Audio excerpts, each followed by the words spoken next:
আপনারা সবাই অবগত আছেন যে আমরা হর ঘর তিরঙ্গা অভিযান আমাদের রাজ্যে পালন করছি। সারা দেশেই এই ধরনের প্রোগ্রাম অনুষ্ঠিত হচ্ছে। আমাদের রাজ্যেও এই হর ঘর তিরঙ্গাকে কেন্দ্র করে বিভিন্ন অনুষ্ঠানাদি আমাদের প্রতি জেলাতে এবং আমাদের এই স্টেট হেডকোয়ার্টার্সে অনুষ্ঠিত হচ্ছে। এর মধ্যে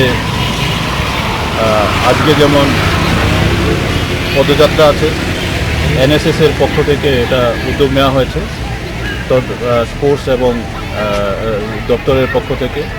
এছাড়া প্রত্যেক জেলা শাসক তাদের নেতৃত্বাধীনে বিভিন্ন জেলায় অনুষ্ঠিত হচ্ছে এই ধরনের অনুষ্ঠান, পদযাত্রা, কোথাও মিউজিক্যাল কনসার্ট, কোথাও তিরঙ্গা অভিযান, তারপর তিরঙ্গাকে কেন্দ্র করে আরও বিভিন্ন ধরনের অনুষ্ঠান হচ্ছে। এছাড়াও এই যে অনুষ্ঠান, এই অনুষ্ঠান চলবে 9 থেকে শুরু হয়েছে 13ই আগস্ট পর্যন্ত।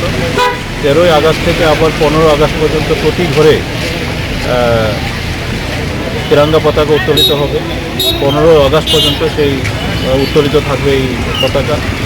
আমরা এই বছর স্বাধীনতা যে বর্ষপূর্তি অনুষ্ঠান উদযাপিত করছি, সেই অনুষ্ঠান পর্যন্ত আমাদের এই ধরনের অনুষ্ঠান অব্যাহত থাকবে। Siri TV, channel for news and entertainment.